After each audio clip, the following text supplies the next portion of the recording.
பாலசிங்கம் இதில் எப்படி நான் பார்க்குறேன், தனிச்சட்டத்தை எந்த அடிப்படையில் முக்கியத்துவம் வாய்ந்த ஒன்றா நீங்கள் பார்க்குறீங்க? ஆணவ கொலைகள் தொடர்ந்து நடைபெறுவது என்பது வருத்தத்துக்குரியது. அண்ணன் சொன்னார் வந்து ஆணவ கொலைக்கு தடுப்பு சட்டம் தேவையில்லை அப்படின்னாரு. ஊப்பா சட்டம் எதுக்கு? ஒவ்வொன்றுத்துக்கும் ஒரு சட்டம் தேவைப்படுது. ஒவ்வொரு பிரச்சனைக்காகவும் சட்டம் தேவைப்படுது. பெண்களுக்கான சட்டம் எதுக்கு தேவைப்படுது? யார் யார் பாதிப்புக்கு உள்ளாக இருக்கிறார்களோ, யாரெல்லாம் வீக்கர் செக்ஷனோ அவர்களுக்கு பாதுகாப்பிற்காக உருவாக்கப்படுறதா. குழந்தைகள் அப்யூஸ் பண்ணுறாங்க, அதுக்கு சட்டம் தேவைப்படுது. வல்னரபிள் யாராக இருக்காங்களோ அவங்களுக்கெல்லாம் சட்டம் தேவைப்படுது. அப்படி தான் எஸ்சி எஸ்டிக்கும் வந்து ப்ரிவென்ஷன் ஆஃப் அட்ராசிட்டிஸ் ஆக்ட் கொண்டு வந்தது கூட வந்து அப்படி தான் கொண்டு வந்திருக்குது. ஆணவ கொலை தடுப்பு சட்டம் ஏன் இந்த கொலைகள் எல்லாம் நடக்குது அப்படின்னு பார்த்தா, இங்கே இருக்கக்கூடிய அண்ணன் சொன்ன மாதிரி சாதி தான் சொன்னார். சனாதன கருத்தியல், இங்கே இருக்கக்கூடிய சனாதன கருத்தியல் பிறப்பின் அடிப்படையில் ஏற்றத்தாழ்வை உருவாக்கி அந்த கற்பிதங்களை மக்கள் மனதிலே நஞ்சாய் பதிய வச்சிருக்கு. அதுதான் காரணம். அந்த கற்பிதங்கள் தொடர்ந்து யாருக்கும் யார் மேலே பகை கிடையாது. மனிதர்களுக்குள்ள அந்த அவனுக்கு என்ன கருத்து உள்வாங்கப்பட்டிருக்கிறதோ அதுதான் வந்து வெளிப்படுது. அப்போ அவனுக்கு என்ன கருத்து உள்வாங்கப்பட்டிருக்குது? ரொம்ப எளிமையான கேள்வி பாலசிங்கம். ஒரு சம்பவம் நடக்குது, அதன் மேலே ஒரு தனிச்சட்டத்தை கொண்டு வரீங்க. குறிப்பாக நீங்கள் சொல்கிற மாதிரி ஒரு சிறுமிக்கு எதிரான பாலியல் குற்றத்தை தடுக்கிறதுக்காக ஒரு சட்டம் கொண்டு வராங்க. பெண்களுக்கு எதிரான பாலியல் குற்றங்களை தடுக்கிறதுக்காக தனிச்சட்டம் கொண்டு வராங்க. நிர்பயா கேஸே எடுத்துக்கங்களேன். நிர்பயா கேஸில் தனிச்சட்டம் கொண்டு வராங்க அப்படின்னு வச்சுக்கிட்டோம்னா, அதுக்கப்புறம் பெண்கள் பாலியல் துன்புறுத்தலுக்கு உள்ளாக்கப்படுறதே இல்லை என்று தடுக்கப்பட்டுருச்சா? ஆணவ கொலை விஷயத்திலையும் அதே அளவுகோல் இருக்கும் இல்லையா? அதாவது ஒரு சட்டம் கொண்டு வருவது எதுக்காகன்னு சொன்னால், இப்போ வன்கொடுமை தடுப்பு சட்டம் இருக்குது, அதனால வந்து வன்கொடுமைகள் நடக்காமல் இருக்குது. வன்கொடுமை நடப்பதற்கு இன்னொரு காரணமும் இருக்குது. சமூக கட்டமைப்பு என்பது ஒரு காரணமாக இருக்குது. அந்த சமூக கட்டமைப்புக்குள்ளே மாற்றம் வரணும். இருந்தாலும் இந்த மக்களுக்கான ஒரு பாதுகாப்பை இது வந்து தரணும். இப்போ இந்த சட்டத்தை சொல்லி தான் நாங்கள் வந்து கோரிக்கை வைக்கிறோம். இப்போ வந்து ஆணவ கொலை நடக்கிற போது நாங்கள் என்ன கோரிக்கை வைக்கிறது? இப்போ ஆணவ கொலைகள் வெறும் தாழ்த்தப்பட்ட பட்டியலினத்த சமூகத்துக்கும் பிற்படுத்தப்பட்டவர்களுக்கு மட்டுமா? அப்படி அல்ல.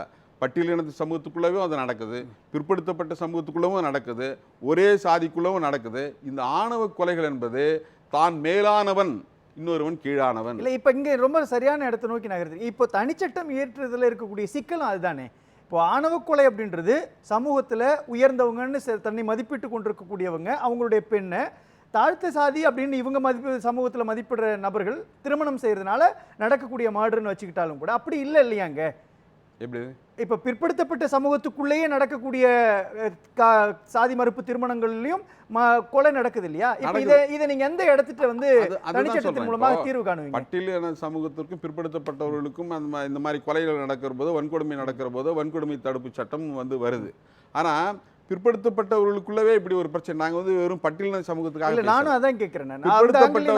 பிற்படுத்தப்பட்டவர்கள் அல்லது முற்படுத்தப்பட்டவர்களுக்குள்ளவே வரக்கூடிய ஆணவ கொலைகளாக இருந்தாலும் கூட அங்கே வந்து அந்த ஆணவ கொலை ஏன் நடக்குது? அந்த ஜாதி பெருமிதம் தான். நான் தன்னை விட உயர்ந்தவன். ரெண்டு கேள்வி.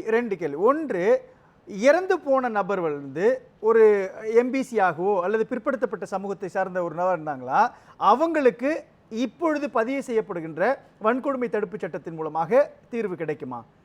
ரெண்டாவது விஷயம், பட்டியல் சமூகத்துக்குள்ளேயே எஸ்சி எஸ்டிக்குள்ளேயே ஒரு திருமணம் நடந்து அதன் மூலமாக ஒருவர் கொலை செய்யப்படுறாருன்னா அதை எப்படி ட்ரீட் பண்ணுவீங்க? ரெண்டு ஆங்கிள் இருக்கு இல்லையா? பட்டியலின மக்களுக்கு உள்ளவே இந்த மாதிரியான கொலைகள் நடக்கிறது என்பது இப்போ அண்மை காலமாக பெருகிட்டு வருது. அதற்கு வந்து வன்கொடுமை தடுப்பு சட்டம் வராது. அதே போல பிற்படுத்தப்பட்ட மக்களுக்குள்ளவே வந்து இந்த கொலைகள் நடக்குது, வன்கொடுமை நடக்குதுன்னு சொன்னால் அதற்கும் இந்த சட்டம் வந்து பொருந்தாது. ஆகவே அதற்காக தான் இந்த சட்டத்தை கொண்டு வர சொல்லணும். அதுதானே பயாஸ்டா இருக்கிற ஒரு விஷயம். இப்போ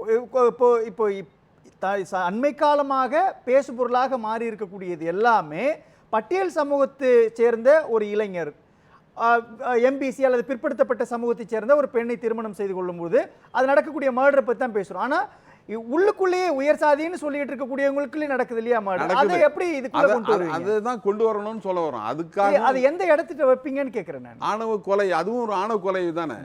ஒரு பிற்படுத்தப்பட்ட சமூகத்தில் 2 சமூகம் இருக்குதுன்னு வச்சுக்கலாம். 2 சமூகத்தில் வந்து ஒரு சமூகத்தை சார்ந்த ஒரு பெண்ணை காதலிக்கிறான்றதுக்காக அவன் வந்து கொலை செய்யப்படுறான்.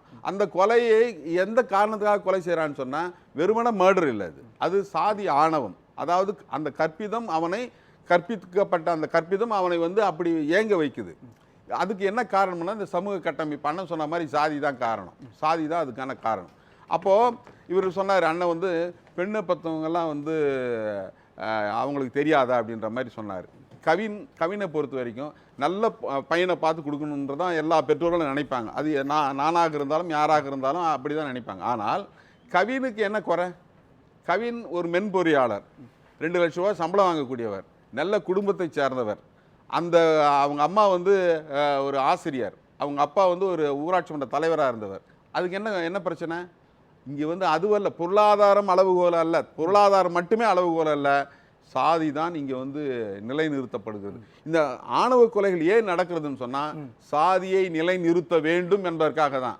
இது வந்து சாதி ஆணவ கொலையை நீங்கள் வந்து வெறுமனே சாதி பிரச்சனை அல்லது சட்ட ஒழுங்கு பிரச்சனை மட்டுமா பார்க்கக்கூடாது. இது வந்து கிரைம் அகெயின்ஸ்ட் விமன் அப்படின்னு பார்க்கணும். பெண்கள் மீதான குற்றம், பெண்களுக்கு எதிரான குற்றம், அந்த அடிப்படையில் தான் பார்க்கணும்.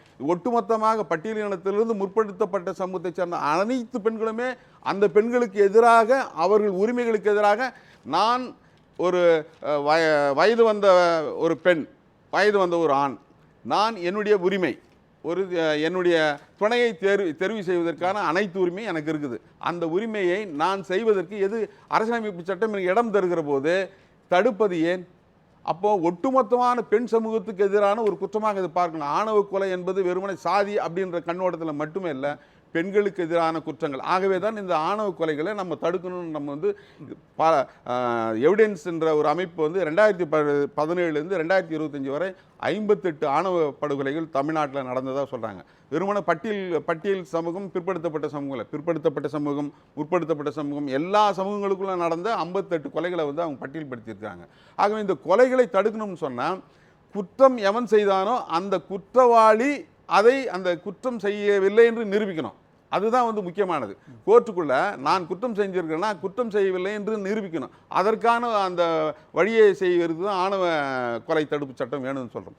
ரெண்டாவது, நம்முடைய சட்ட எல்லாம் எப்படி இருக்குதுன்னு சொன்னால், யார் தவறு செய்தானோ அவனை தண்டிக்கணும், அந்த தண்டனை வாங்கி தர வேண்டும் என்பது மட்டும்தான் இருக்குது. அந்த எவன் குற்றம் செய்தானோ அவனால் பாதிக்கப்பட்ட அந்த மக்கள், அந்த விக்டிமைஸ்ட் இருக்கான் இல்லையா, அந்த விக்டிமைஸ்டுக்காக சட்டம் எதுவுமே சொல்கிறதில்லை.